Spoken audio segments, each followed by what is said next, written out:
We are about to learn some of the most amazing effects and hacks that you can do in CapCut to take your videos to the next level and make your videos look more professional and engaging. If you find value in this video, then you know what to do. Give this video a like, drop a comment down below, and consider subscribing for more videos like this in the future. You know I don't like long intros, so let's get started. Effect or hack number one to make your videos look more professional and engaging is to add GIFs to your videos. So I'm going to show you where and how to download GIFs and how to add it to your videos. So to download GIFs, download the Giphy app. You can download it from your App Store or Play Store. So let's open it. And over here, you'll find amazing resources that you can add to your project. You have stickers, you have emojis, you have reactions, and a whole lot of amazing memes and others that you can add to your project. So as you can see, we have amazing and cool resources right here. So let's say that we want to add this particular one right here. So click on it, and to download it, all you have to do is click on the three dots at the top right corner, then click on save to camera roll, and it will be downloaded and saved to your photo gallery. So let's go back to CapCut, and let's say we're going to add it right here. So all you have to do is click on the overlay button at the bottom, then click on add overlay, then simply locate it and let's add it. So all you have to do is you can resize it anyhow you like it and place it anywhere on your screen, just like that. So that is how to download and add GIFs to your project to make your projects or videos look more professional and engaging. Hack number two to make your videos look more professional and engaging is to add overlays. It could be images, it could be videos, it could be even text to throw more light on something that you're talking about in your video. Now I want you to watch these two clips and let me know in the comment section down below which one looks better and which one looks more professional. Some people say Ronaldo is better than Messi. Others also think Messi is better than Ronaldo. What do you think? Let me know your thoughts in the comment section down below. Some people say Ronaldo is better than Messi. Others also think Messi is better than Ronaldo. What do you think? Let me know your thoughts in the comment section down below. I'm sure you will all agree with me that the second one, which contains images of the two characters talked about in the video, looks more professional and engaging. So whenever you are making a video and you're talking about something very important, you can throw more light on them by adding images or even text or even videos to make your videos look more professional and engaging. This will make your videos less boring and viewers are likely going to stick to your videos and watch till the end. Another way we can make your videos look more engaging and professional is to add sound effects to your videos. So whenever you are adding text, images, stickers, or anything to your videos, you can accompany them with sound effects. This will make your videos more interactive and more engaging. I want you to watch this particular video with no sound effects. Some people say Ronaldo is better than Messi. Others also think Messi is better than Ronaldo. And now watch this same video with sound effects. Some people say Ronaldo is better than Messi. Others also think Messi is better than Ronaldo. I'm sure you can see the big difference. Now let's head over to my screen and let me show you how to add sound effects to your videos. So for example, we're going to add sound effects to these images. So let's move this vertical bar called the playhead to the beginning of the first image. We're going to go back and we're going to click on audio, then click on sound effect. So feel free to navigate and look for the right sound effect to use. We are going to use the click sound effect. So you can also search for it here. Let's search for click. And we're going to use this particular one. So to add it, all you have to do is click on the plus icon to the right and it will be added to the video. And we're going to do the same thing for the second image. So we'll bring the playhead somewhere here. Then we'll go back to sound effects and we're going to look for the click sound effect. And we're going to click on the plus icon to add it. So let's see how that looks. People say Ronaldo is better than Messi. So like I said, you can add sound effects to your text, stickers, images, or any kind of overlays that you add to your videos. And this is going to make your videos more interactive and more engaging. The fourth hack or effect you can do to level up your edits and make your videos look more professional and engaging is to add animations and transitions. You can add animations to your stickers, your text, your images, even your clips. Adding animations and transitions to these elements in your video adds motion and movement to these elements and make your videos look more engaging and interactive. So I'm going to show you how you can add animations and transitions to your videos. Like I said, you can add animations to your clips, you can add animations to text, images, and stickers, and so much more.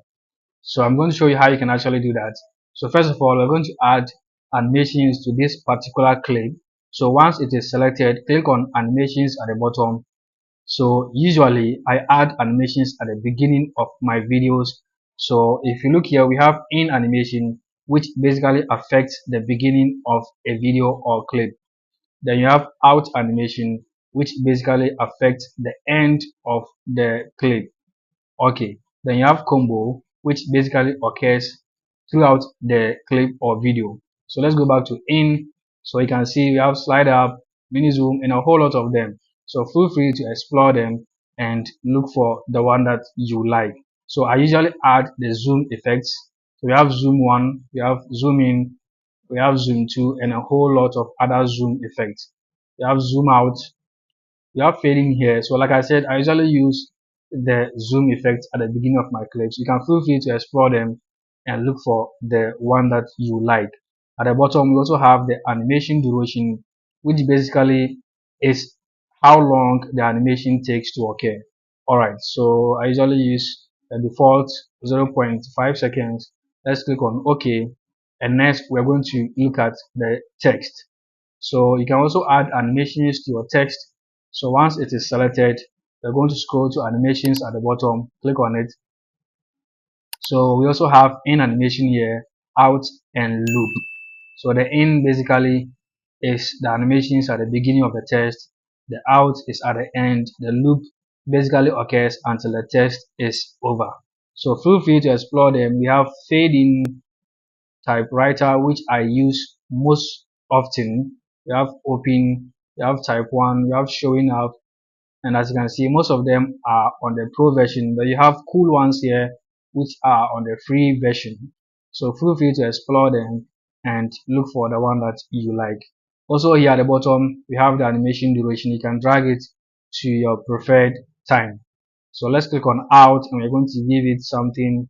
We're going to give it typewriter 2 as well, and we're going to bring it to 0.5.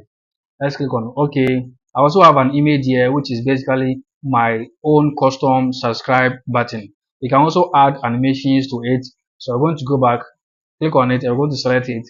So once it is selected, you can click on animations at the bottom, and you can choose slide up, mini zoom, slide right. I usually use slide up. Then when it is going out, you click on out. When it is going out, then I use slide down. So as you can see, let's see how that looks. Next, we are moving to transitions. So transitions are basically animations in between two clips. So this is one clip and this is another clip. And if you look in between them, you will find this little white box. That is the transition box. When you click on it, you will find these amazing transition effects that you can use. So feel free to explore all of these options and look for the one that you can use. Unfortunately, as you can see, most of them are actually on a pro version, but I'm sure you'll find some free ones that you can use. As you can see, this one, just make sure that you don't abuse them. You put transitions usually when you are moving from one point. Maybe you have a clip where you talk about a particular point and you are moving to another point in a different clip, then you put a transition effect in between them. So like I said, make sure you don't abuse them. Alright, so feel free to explore all of these options and look for the one that you like. Now when you put a transition effect, you will realize that the box has changed, indicating that there is a transition effect in between these two clips. Another way you can level up your edits and make your videos look more professional and engaging is by adding zoom effects. When you add zoom effects to your videos, it adds some motion to your still videos and make your videos look more interactive and more engaging. You can make the slow zoom effect or the fast zoom effect, and I'm going to show you how you can do all of that. So we're going to use keyframes to make the zoom effect. Now let's say that we're going to create a zoom effect starting from this point. Let's select the video, then click on the keyframes button right here and move somewhere here. Now the key point you must note is that we are going to get a fast or slow zoom effect depending on the distance between the two keyframe points. So if you have one keyframe point here, then you come somewhere here far away from it and you create another keyframe point here and you make the zoom effect, then you are going to get a slow zoom effect because the points are a bit far away. But if you come very close to it somewhere here, for example, then you make the zoom effect, then it is going to be a fast zoom effect. Alright, so let's make the slow zoom effect first. So let's come somewhere here and then you're just going to use your two fingers. You pinch and zoom the video like this. So because the distance is a bit far, it is going to take much time from this point to this point to make the zoom effect. So you're going to get a slow zoom effect. So let's see how that looks.